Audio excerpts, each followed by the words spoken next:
So one of my biggest struggles being a part of this community is managing my money in a way where I can afford both Veve NFTs and the Omi token. So that being said, I'd like to introduce you all to the first official partner of this channel, UThrive. UThrive is an app that allows you to optimize your credit card use to maximize profits. On average, most people using credit cards are missing out on at least $500 a year.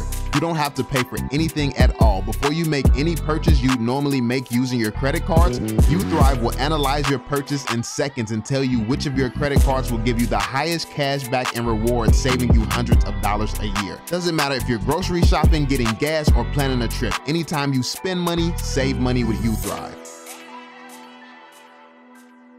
Yo, what is going on, y'all? I'm Cavell Anderson, and we are back with another Veve and Ecomi video. And this one, we're going to be going over something that's a big deal. It's very big, it's very huge, because a lot of people don't actually understand what's going on. And I know a lot of people are new to investing, a lot of people are new to business, and don't really understand regulations and stuff like that. And I'm no expert on regulations, but I know when someone is doing something in the best interest for their business. So when Veve says that this is a collector's app, this is not an investor's app and things like that, I also have heard them in the beginning when they were more freely saying things like, we want people to be able to quit their jobs and do Veve full time. So because I was here, I'm an OG, I heard these things.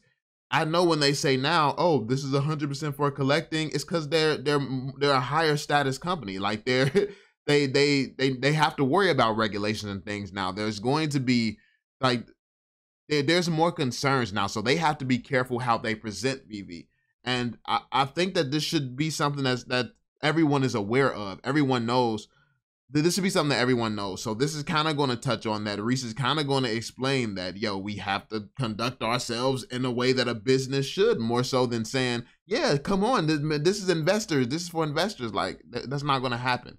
Like, I feel like as an investor, you have to be able to read between the lines and really understand what someone is saying, even if they can't come out and spell it out for you. So, yeah, that's what this is going to display. Shout out to the Superstar team for actually putting this amazing interview together, y'all. Be sure to drop this thumbs up on the video, subscribe, turn on notifications, and also subscribe to their channel. And let's get into it. Any thoughts of using that in the future? But no, that's a good answer. Yeah. Right. So the thing about the web app, so is the long-term vision for that to be maybe an all-in-one place for everyone? So for example, charting, like right now, you know, we got a Ecomi wiki that has the charts, candlesticks, things like that. Would eventually the web app be that all-in-one place? So if you don't know what all those tools is he was talking about, it's basically tools to help investors flip and make money and things like that. Stuff that's really not for collectors, but more so tools used for investors, people who are going to use this platform to invest. So not really on brand. So yeah. Yeah, so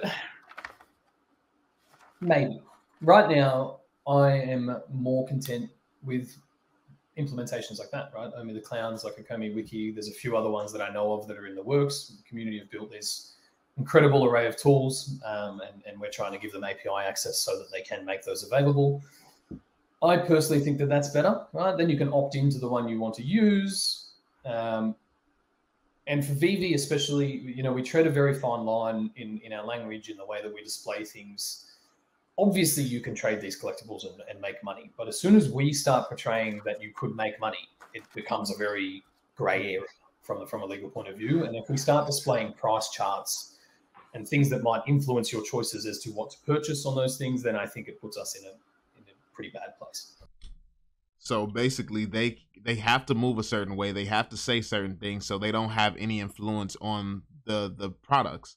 And obviously that could get them in trouble with some of the licenses and stuff as well. Like if they're displaying charts that shows that, yo, Disney is the only thing on the app that you want to invest in, I'm pretty sure that all their freaking partners would have a problem with that, would have a problem with Disney being the only thing that looks investable on the platform. Which, I mean, anybody with a brain knows that Disney is probably going to hold the most valuable things on the Veve platform. It's Disney. But at the same time, or if they make like some one-of-one Mona Lisas or something like that, then that changes the conversation. And we definitely have the one-of-ones coming too, so that's going to be interesting. I don't know if he's going to talk about it in this part of the video, but we'll definitely be covering that because that's going to be amazing. But anyway. So I think I'm more inclined to say that they'll be community run for a while. If we do take that on, or even like buy some of these platforms, then I think we would maintain them as a separate entity, right?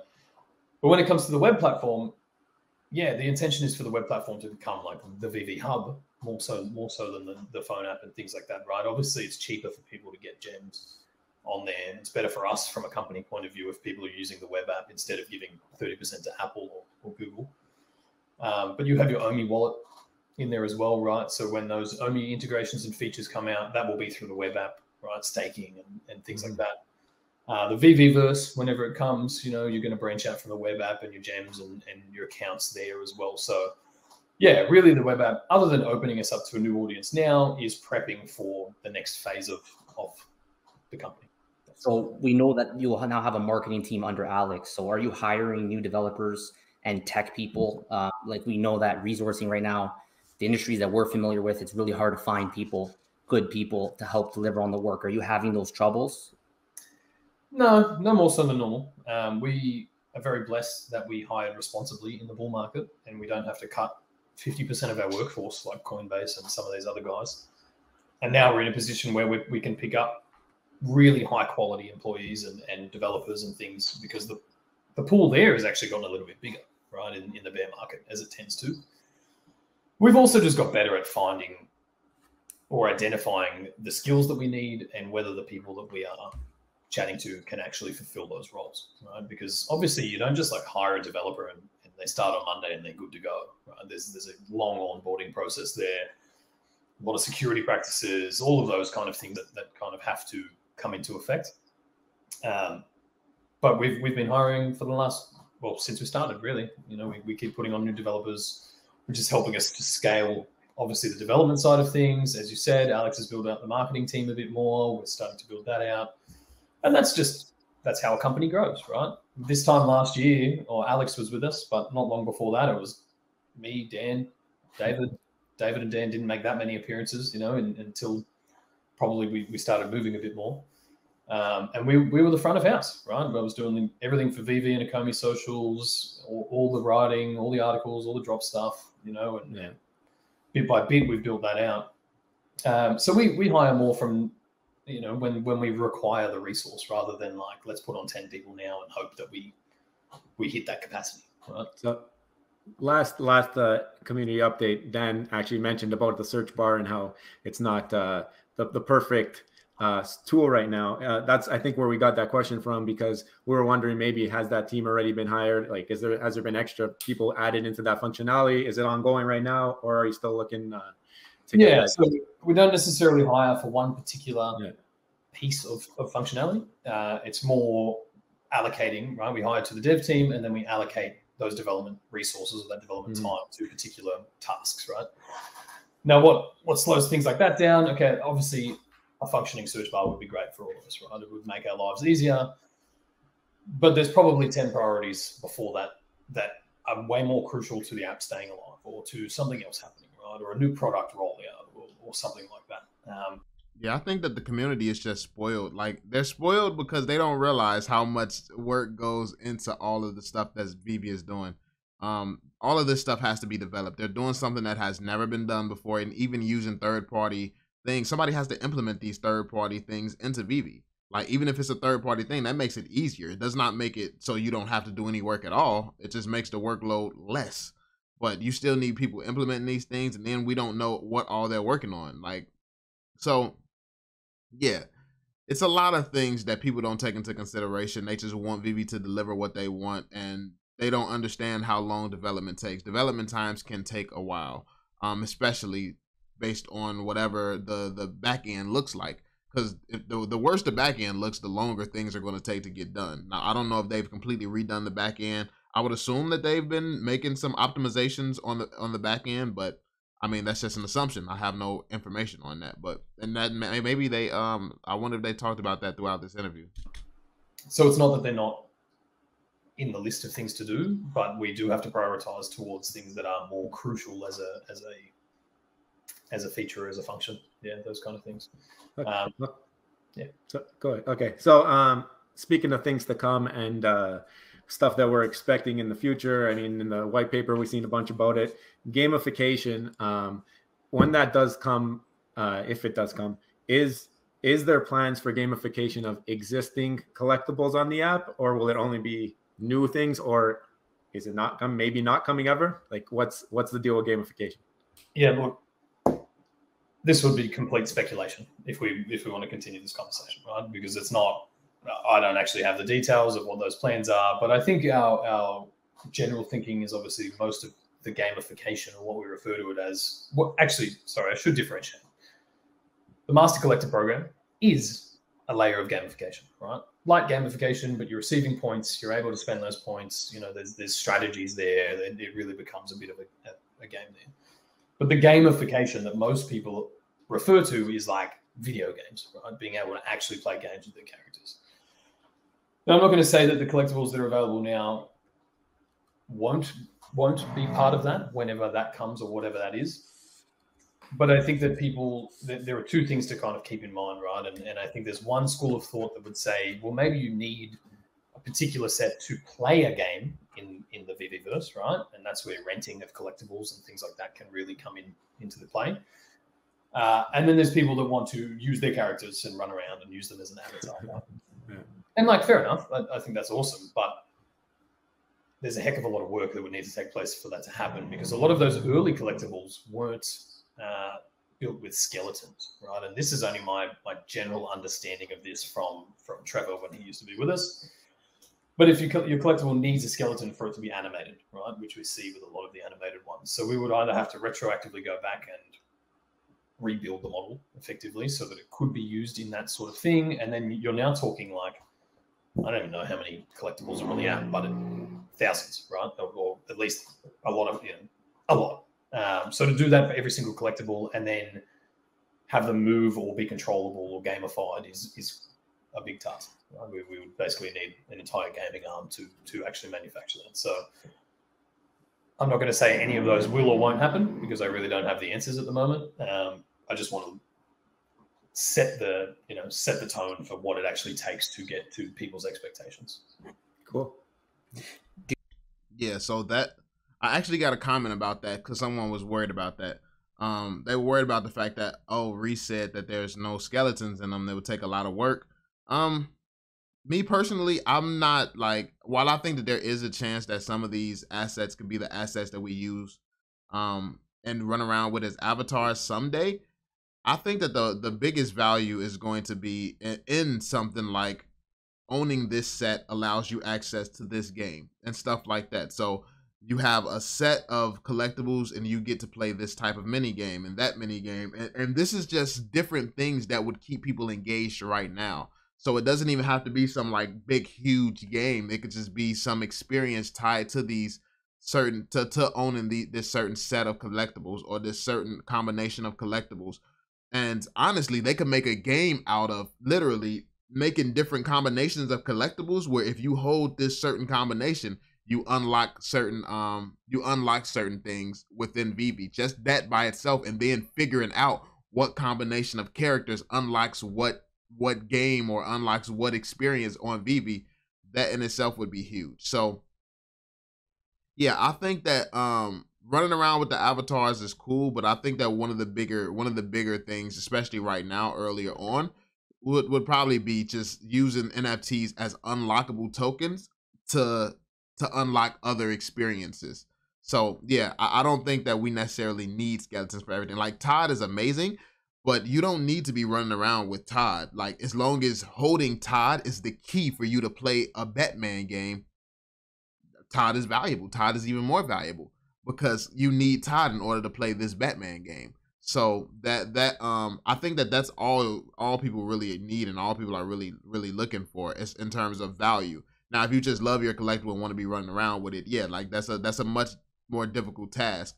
And I think their bigger task is probably ROI. So getting like, because the fact is, if they're doing things that helps us make money, that helps us rent our collectibles, we're making them money. So they're gonna do things that make more sense for money, I would assume. Do you see a world where Veve can be successful competing with future metaverses without changing them? Then would we just relying on everything new to come as other competitors become more advanced as well? Do you think it'll be necessary more from a competitive standpoint?